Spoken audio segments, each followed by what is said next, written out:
Welcome to the Deep Dive. Today, we're on a very specific mission. We're here to give you a blueprint for building some serious personal wealth, and fast. This is based on a really uncompromising results-first kind of methodology. Right. We're plunging into a stack of sources that are dense, super tactical, and pretty unconventional.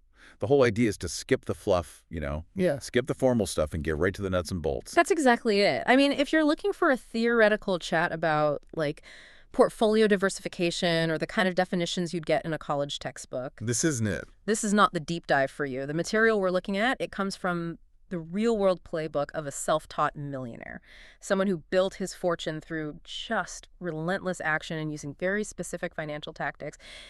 The promise here is clarity. Yeah.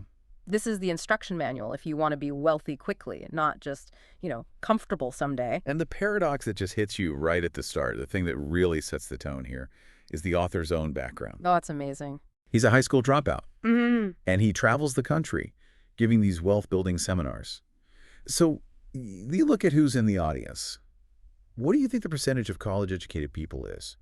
It's almost 90%. 90%. And that gap, that disparity, that's the whole foundation of this philosophy. The realization is that formal school is great at teaching you how to do a job. Right. An accountant, a pharmacist. Exactly, an engineer. But it almost never teaches you the actual mechanics of building wealth for yourself, outside of that rigid salary-dependent box. So if your goal is just reliable employment, the system works. It's fine. But if you want a fortune, if you want real financial control, you need a totally different curriculum, one that's all about action and creating assets. So that's our mission today. Yeah. To distill those methods, focusing completely on the practical, repeatable stuff.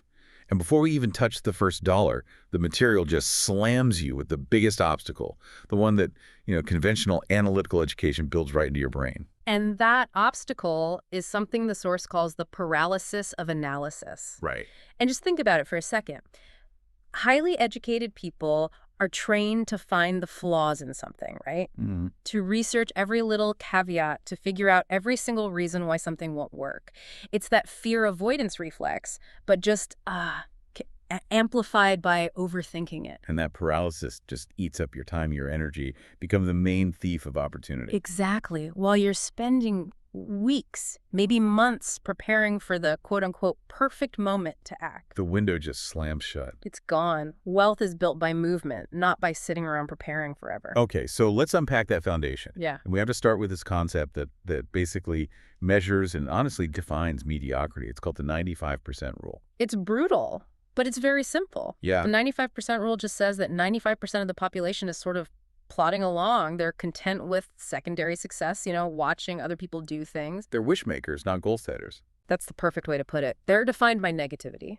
And their main contact with huge success is just watching it. On TV, social media. Yeah, or reading about it. And crucially, they believe deep down that massive success is for other people, not for them. Yeah. And because they hold that belief so strongly, the source argues they're absolutely right. In their own lives, yeah. They basically confirm their own limitations. Exactly. And the most surprising symptom of this whole 95% mindset, it's not even about what they do, it's what they say. Specifically, how they answer a really simple everyday question. Absolutely.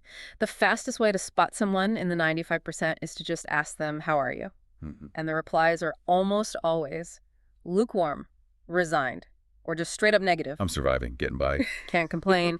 Or my favorite, the really dull monotone, just fine. Right. The source really challenges you on this. I mean, how often do you hear a truly sincere, energetic, spontaneous, great, absolutely great? Almost never. Maybe 5% of the time, if that.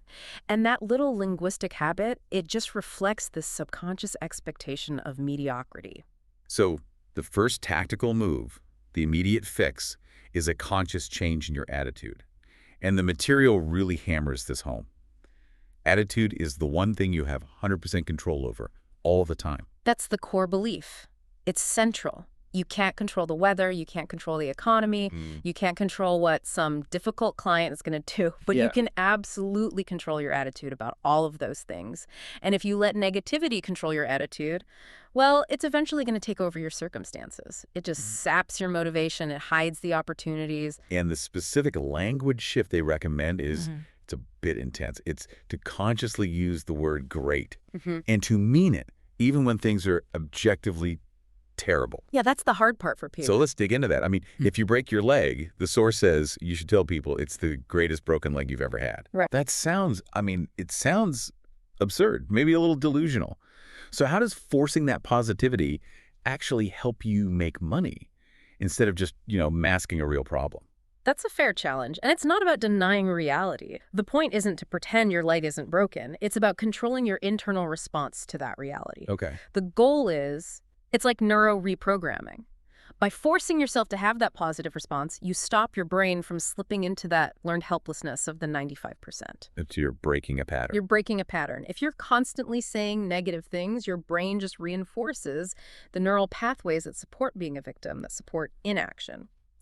But when you force yourself to say great, you're basically short-circuiting that negative feedback loop, and you start to believe what you consistently say, even if it feels fake at first. The source says this is absolutely essential because building wealth is just a series of setbacks. You have to have an internal machine that just rejects defeat. That makes a lot of sense. It's like forcing a shift in your locus of control. And the author shares this really powerful story about his own journey with this. He hated all the rah-rah positive thinking stuff at first. Oh, yeah, he was very cynical. As a high school dropout trying to run a new business, he saw that his own, scowling, snarling negativity was not only making him miserable, Right. it was actively tanking his employees' productivity. Their morale was in the gutter because of him. But his desire to become a millionaire, to protect his family, it was strong enough to make him try something different. It was. So he forced himself. He put on what he called a positive mask when he was around his employees. He'd smile, he'd use words like great, he'd pump them up. And the results were pretty immediate. Swift and dramatic. First, worker productivity just soared, Yeah. which led to higher profits almost right away. So, okay, that validated the business strategy. Sure. But the second result was internal, and it was much deeper. He started to actually like himself more when he was wearing the mask. The act of faking optimism led to a real metamorphosis. He turned a lifetime of negativity into genuine, sustained optimism. He basically tricked his own brain into becoming a positive, high-energy person just by committing to the act. That's the power of the controlled attitude, which leads right into the next concept, mind feed. If our environment, our friends, the media, the 95% majority, is always trying to drag us down, then getting to that 5% mindset means you have to actively replace all that junk. Right. Mind feed is defined as making self-help your hobby. It's this daily, non-negotiable process. You have to feed your mind with nourishing, high-octane stuff. Books, audio programs. Messages from people who have already done what you want to do. And this isn't passive reading, it's active searching. You're looking for mental ammunition. Think of it like intellectual weightlifting. So if the average person spends, an hour a day scrolling social media or watching negative news? The wealth builder has to replace that with an hour of mind feed. No exceptions. So how do you make this tactical? How do you make it common sense instead of just, abstract self-improvement jargon? The material is very insistent on this immediate application. Okay. You're told to go find all those dusty self-help books and tapes you already bought and never finished. Take a literal inventory and then commit to finding one single idea, just one, that you can apply today. Just one. Just one. Did you read about a new time management trick? Use it this afternoon. A negotiation tactic. Use it in your next email. This immediately pulls the concept out of theory and into immediate, measurable action. It ensures you're always moving forward. Now, let's talk about motivation, because the material is very clear that just, daydreaming about a fancy car or a big house, that's not enough. It won't sustain you through the hard parts. Not even close. Desire has to come from a source that's much, much bigger than the money itself. Cars and houses they're fancy motivations. They don't last when you hit a wall. In the author's case, the fuel was overcoming the pain of a really difficult childhood and making sure his wife and kids would never, ever have to experience that kind of insecurity. Sort of the powerful emotional pain avoidance thing. Exactly. And that creates the relentless guts and determination you need to push through years of hard work. It turns the whole pursuit of money from something selfish into a mission driven by love and protection. Precisely. And that connects to the mindset you see in wealthy people. They genuinely love what they do. Yeah, you see it with people like Sam Walton, Bill Gates. They keep working long after they need the money. Right, because the work itself is a joy for them. It's a game. So the key insight there is about association. If, for years, you've associated making money with pain, a boring job, a bad boss, the daily grind. Your brain builds this huge wall between you and prosperity. That's it.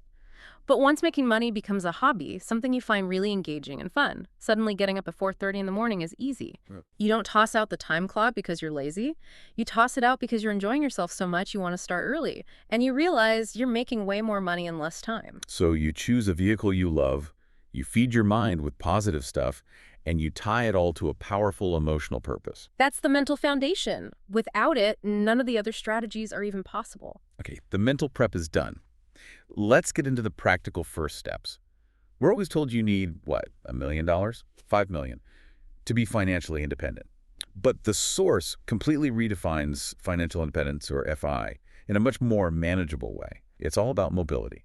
The first step toward FI is designed to be psychologically small. It's meant to be achievable right now. The author talks about his time working a really physical, tough job, making about $1,000 a month. Right. He realized financial independence wasn't about some huge number. It was just about replacing his living expenses plus a little buffer. For him, the goal was to create just enough passive income, specifically $1,400 a month. So that extra $400, that was the magic number. That was the magic number. That little buffer over his living wage, that was freedom. And that's a huge shift in perspective. Instead of being crushed by the idea of millions, you focus on creating this modest, passive cash flow, just enough to let you safely quit the job that's draining all your energy. And then you can dedicate all your time to your wealth building hobby. When you look at it from that narrow angle, $1,400 a month, FI becomes, quite manageable. It demystifies the whole thing. It does. Once you replace your survival income, every hour you used to spend working for someone else can now be spent working on your own assets.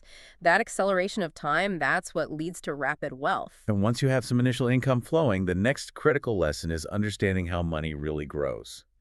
Which brings us to the power of compounding, and this great illustration, the penny test. This example is just designed to shock your system, to really highlight the difference between, linear growth and exponential growth. It's the classic scenario. Right, you get a choice. $1,000 a day for 35 days, which is a nice $35,000 RR, a single penny that compounds, that doubles every day. And the results, Yeah.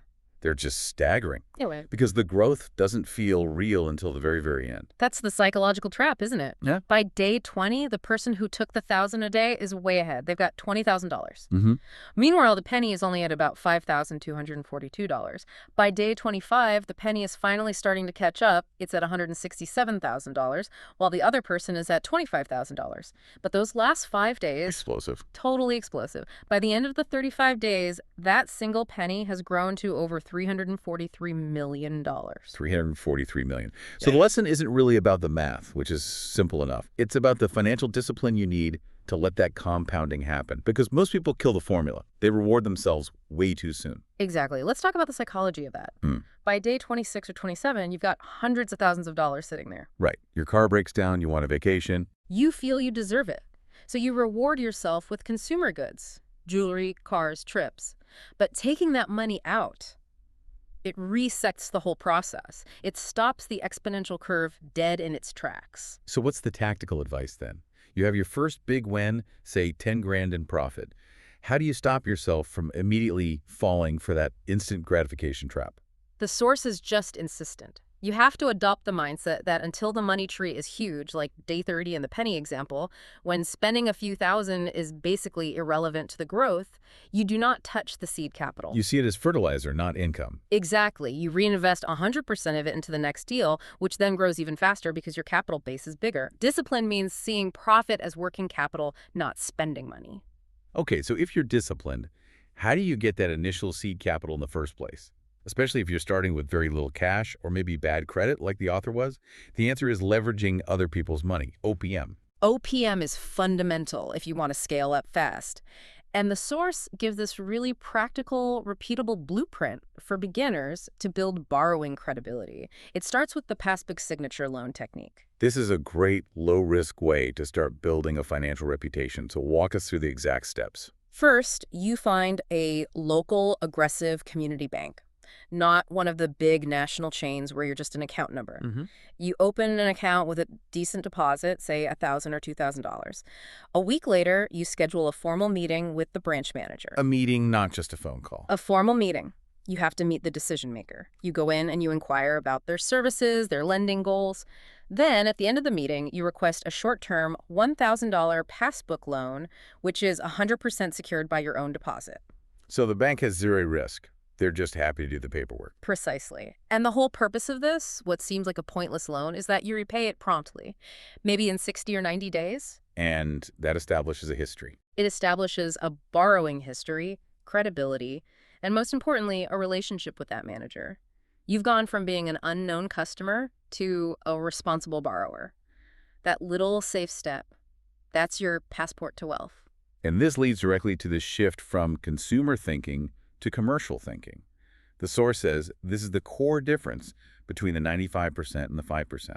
It really is. Consumers go to banks for things that go down in value. Cars, vacations. Right. Small, fully amortized loans that are just administrative work for the bank. But commercial thinking, that's about larger amounts, short-term notes like 6 months to a year, and negotiable payment schedules. Yeah. That's where the banker focuses, because that's where the real money and relationship potential is for them. So when you approach a banker for a business or real estate loan, you're not a subordinate begging. You're a peer offering an opportunity. You're offering them a chance to deploy their capital. It's a totally different dynamic. Which brings us to the ultimate paradox of debt. Most people are terrified of all debt. And they should be terrified of consumer debt. Cars, jewelry, credit cards.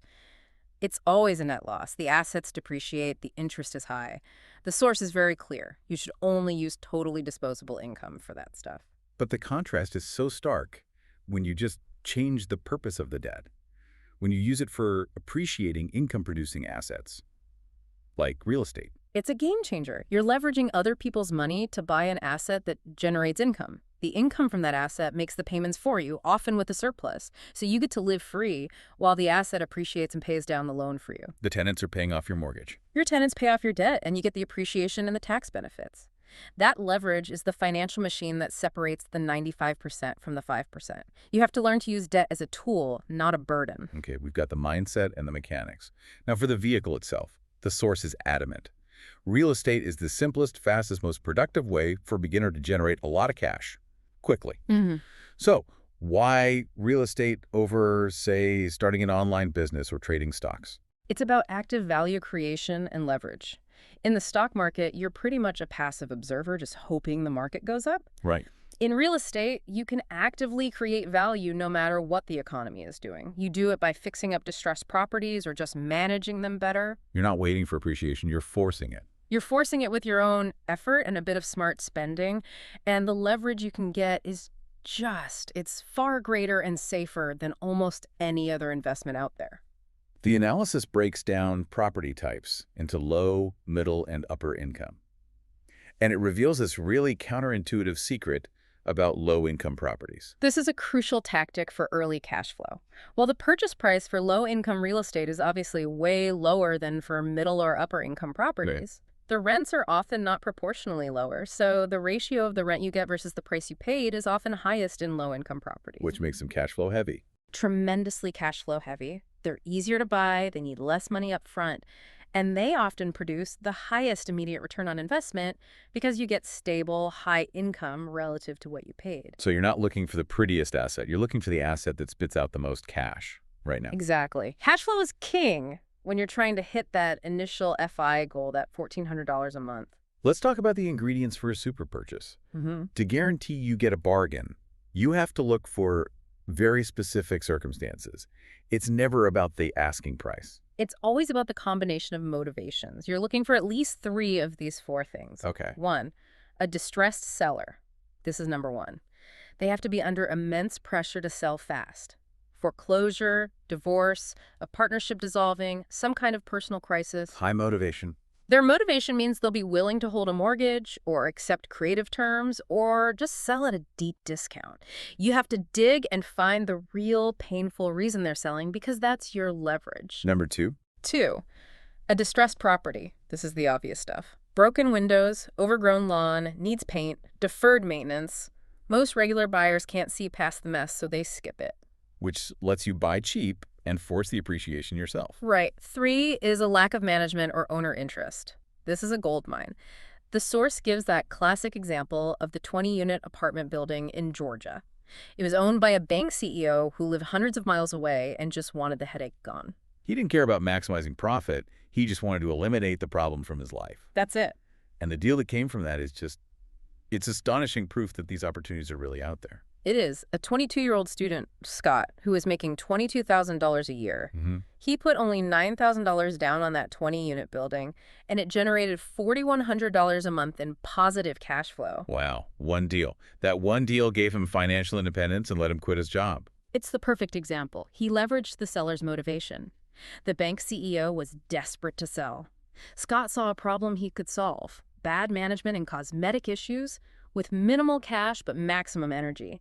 And that immediate cash flow, $4,100 a month.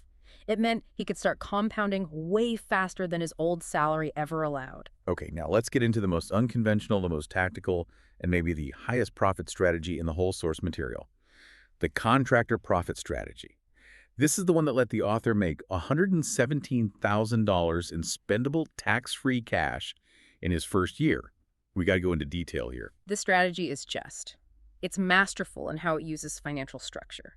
It's based on two key principles: your legal rights as an owner and exploiting the bank's trust in a plausible estimate. Okay, so start with the legal side of it. Legally, as the property owner, you're allowed to act as your own general contractor. You don't need a license to hire licensed subcontractors directly. Plumbers, electricians, painters. Right. You hire them yourself, and you skip that massive 30 to 40% markup that a general contractor would charge. But the real money, the magic, happens when you apply for the home improvement loan from the bank. Absolutely. The tactic is to form your own little contracting company. The source called his R&I Contracting Co. And you submit estimates to the bank as if you were hiring a third party. So if the actual cost of the work is, say, $3,000, you submit an estimate for $17,000, which is what the source did repeatedly. Okay, wait, I have to challenge that. A markup that high? That sounds really aggressive. What happens if the bank audits the work and sees that $14,000 difference went straight into your pocket and not into materials? I mean, how is this safe? That is the essential question, and the source addresses it by making sure the paperwork flow is perfect. The bank really only cares about two things. Okay. One, that the house is worth what they're lending against it, and two, that the draw schedule is executed properly. So how do you structure that draw to protect the cash? When you set up R&I Contracting Co., you are, on paper, a legit business. You submit invoices and draw requests. The bank releases the money based on the stage of completion. When they release the $17,000 loan, they do it in chunks, in draws, payable to R&I Contracting Co. Which is your company. Which is your company. So that $14,000 difference is legally documented as the profit or management fee charged by your contracting company. So the money is documented as a contractor's profit. Correct. And critically, that money is tax-free to you personally when you receive it because it's technically part of the original bank loan that's been processed through your corporation. It's working capital, not taxable income. And the rents from the newly fixed-up property pay back the entire $17,000 loan. Including your massive markup. This is how the author manufactured $117,000 in spendable tax-free cash in his first year. It's all about controlling the flow of capital and the paperwork that defines what that money is. It really highlights the difference between being a laborer who gets paid for work and being a financier and a manager who controls the entire process. The money's not made swinging the hammer. It's made by controlling the loan structure. Precisely. It's an exercise in structuring leverage and documentation. Let's touch on a couple of other high-profit tactics mentioned. First, seller subordination. This sounds complex. This is a great way to pull cash out of a property you bought with seller financing. So let's say you bought a house and the seller, we'll call them seller A, agreed to hold the first mortgage. Okay. Now you need cash for improvements. You go back to seller A and you negotiate with them to subordinate their position. That means they voluntarily move their loan from first place down to second place so you can get a new loan from a bank, Bank B. And Bank B will only give you a loan if they're in first position. Exactly. But why would seller A ever agree to that? It increases their risk. Because you give them something. Maybe you offer a higher overall price, or you give them a lump sum payment from the new bank loan, or you just promise that the money will improve the property, making their second position even safer. The source used this to make $11,000 on his first house just by restructuring the debt. It's using persuasion to unlock trapped equity. Next up, the creative cash-out closing. This is where you structure the deal so you walk away from the closing table with cash in your pocket. This is truly creative. So say a house is worth $100,000, but a motivated seller agrees to sell it to you for $88,500. Oh. You write the offer for $99,000, but you include a clause for a $10,500 repair and redecorating allowance. So the bank appraises the house at the higher value, $100,000, and loans you, say, 90% of the $99,000 sale price, Right. which is $89,100. Exactly. The seller gets their $88,500, but then they give you back the $10,500 allowance. By balancing everything out, you structure it so you actually walk away from closing with cash in hand. $600 in the Sources example. That was basically financed into the mortgage. You get a house, and you walk away with cash. That is OPM maximized. And finally, discounting mortgages. If you buy a property with seller financing, you make your payments like clockwork for a year or two. Then you go back to the seller who's holding the mortgage, and you offer them a lump sum cash payment that's way less than the balance, maybe 20% less. And a lot of sellers would rather just have the cash now than manage a mortgage for years. That's it. They take the money and run, and you get to refinance conventionally and pocket that discount as immediate profit. You're leveraging their desire for liquidity. All right, let's move on to scaling up. The next strategy is about applying higher and better use, specifically with the rooming house model or SRO conversion. This is a super fast way to accelerate your cash flow. The rooming house model is a cash flow powerhouse. You take an older, big, single-family house, usually in a neighborhood that's in transition, and you convert it into multiple rental rooms. So instead of one rent check for, say, $1,000 a month, You might get 10 weekly payments of $55 per room. That's $2,200 a month, a massive jump in revenue just by changing the use. Now, SROs have a reputation for being management intensive, high turnover, lots of problems. Yeah. The force must have some specific tactics to make this work for a new investor. The source is very clear. Management is intense, but you systemize it and you delegate it. Okay. The first key tactic is to hire a resident manager. You compensate them with a rent allowance, maybe $20, $25 a week, and their job is to enforce the rules, handle small repairs, and keep the common areas clean. That takes the daily headaches off your plate. And what about collecting rent? The sources are really strict, almost brutal, about efficiency here. It has to be. Rent is due on Friday. If it's late, the resident manager gives a polite but firm wake-up call at 8 a.m. on Saturday. Specifically designed to be annoying. To be annoying, yeah. To make them pay on time to avoid that weekend disturbance. If the rent's still not paid by Monday morning, a 24-hour notice to vacate gets posted on their door. Zero tolerance. It's a zero-tolerance policy. It cuts delinquency way down, and it keeps that cash flow engine running. And the big payoff isn't necessarily running the rooming house forever. No, that's the exit strategy. Once the place is stable and running smoothly, which should only take about 60 days, you sell it to another investor based on its proven high cash flow. You pull a big chunk of cash out from the sale, and crucially, you create long-term passive income by holding the second mortgage. You can get like $2,500 a month for 20 or 30 years with none of the management duties. You go from being an operator to being the bank. Let's shift from the private sector to the public sector. There was this huge time-sensitive opportunity related to the government's handling of the savings and loan crisis, specifically properties managed by the Resolution Trust Corporation, the RTC. The S&L crisis was a disaster for the country, but it created this unbelievable opportunity for investors. The RTC suddenly was in control of millions of distressed, unmanaged assets. And their goal was disposal, not profit. Exactly. They actually wanted private investors to buy these properties and fix them up. It was good for the taxpayer, it got the assets back on the tax rolls and stabilized neighborhoods. And the key negotiating leverage was understanding the RTC's internal pricing system, the net realizable market value, or NRMV. Knowing the NRMV calculation was how you beat the competition. The RTC would start with the market value, but then they had to deduct all their estimated carrying costs. Things like security, insurance, maintenance. Loss taxes, and critically, the projected interest they'd lose and the value the property would lose if it sat unsold for years. The RTC was usually happy to accept any offer that was close to that NRMV. So an investor who understood the bureaucracy could offer way less than market value and still be the best buyer in the government's eyes. That's it. A property with a $100,000 market value might have an NRMV that justifies the RTC accepting an offer of $72,000. And the source points out if you offered cash, you could get another 15% discount. Potentially dropping the price to $61,000. It's a massive discount created purely by government bureaucracy and their need to liquidate fast. So how would a beginner even access those lists and figure out the NRMV? Back then, the lists were available through specialized real estate agents and also on public government websites and in catalogs. Your job was just to find the property, estimate the NRMV based on known costs, and offer just a little bit above that to make sure they accepted. Okay. The source said to look for RTC deals that guaranteed four things: positive cash flow, a price at least 20% below market, a potential 30% ROI in the first year, and some upside potential for higher and better use. And beyond crisis opportunities, the materials suggest leveraging existing government grants and loans. It says this is often surprisingly easy for real estate because it's about the property's use, not your credit score. That's the leverage point. For housing improvement funds, it's the property that qualifies, not the investor's bank account.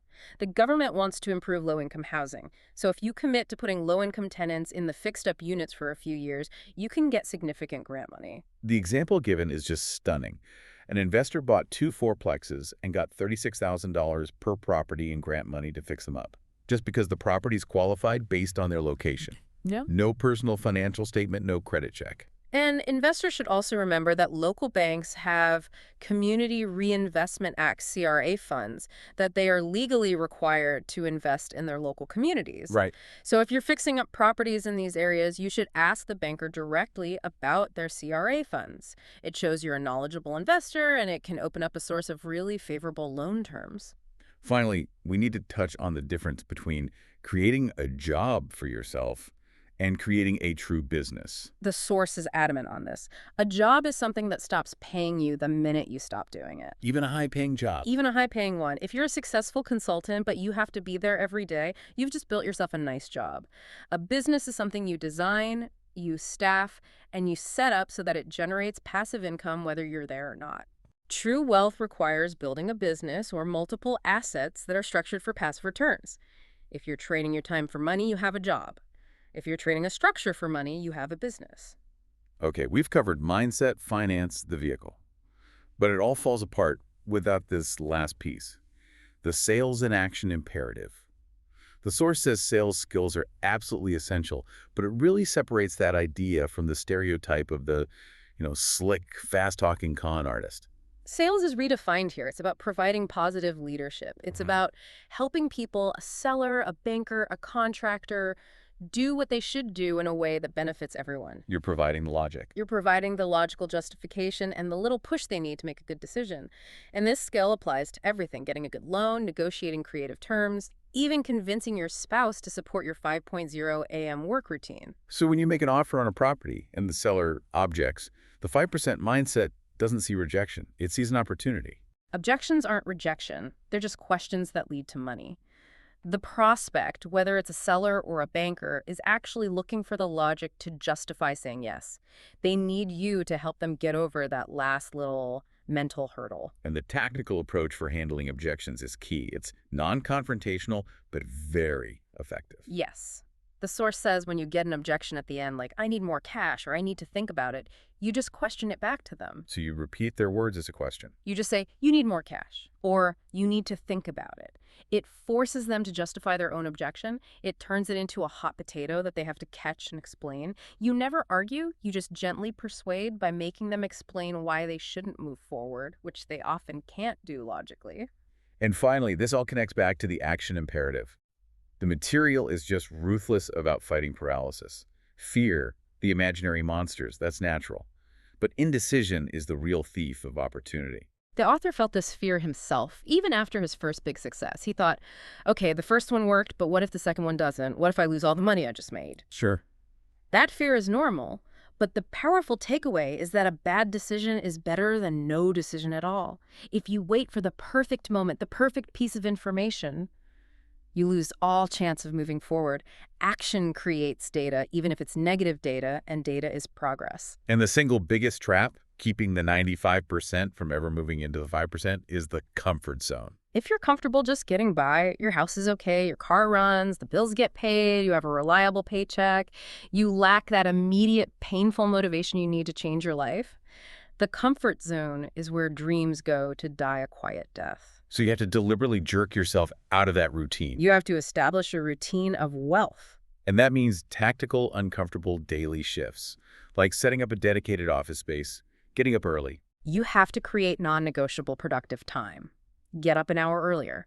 If you wake up at 6:00, set the alarm for 5:00. Use that hour for serious wealth-generating work. Prospecting for properties, reading ads. Calling real estate agents at 7 a.m. Why 7:00 a.m.? Because the successful agents are already at their desks, and the seller is not going to be mad that you're calling to buy their property. It's that consistent, uncomfortable action separate from the daily grind that builds the fortune. And for anyone who is just hesitating to start, the material offers this powerful psychological safety net. It's called the quit permission strategy. This is a really clever mind trick. You give yourself explicit permission to quit. You can go back to your old life, your old job, but only after your first success. Close one small deal, one duplex, one rooming house conversion, one discounted mortgage. Once you've done that, once you have that single success, you'll have proven the process works. You'll have proven you can do it.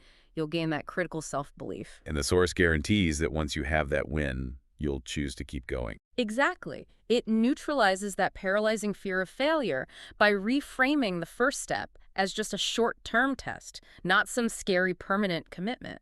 This has been a refreshingly blunt, super tactical, and detailed look at wealth creation, really stripped of all the academic theory. Yeah. So to synthesize, the central pillars you have to adopt are: embrace that 5% mindset by consciously choosing positivity, saying, great, and staying focused. You have to commit absolutely to the compounding principle. Reinvest until that money tree is huge and spending is insignificant. And then you have to execute the action imperative. A bad decision is better than indecision. And consistent, uncomfortable action is what defines success. And just remember that wealth creation is fundamentally about sustained energy and building habits. The ultimate takeaway from all these sources is that money is a result. It's not the cause. You have to set your goals, not in terms of how much money you want, but in terms of the actions you will take. Focus on the productive habits, the relentless action. So don't set the goal, I want to make $10,000 this month. Set the action goal. I will call 10 distressed sellers every morning before 8 a.m., and I will submit one creative offer every week. That shift from wanting the result to committing to the activity, that is the true fuel for wealth. So here's the final provocative thought for you to chew on.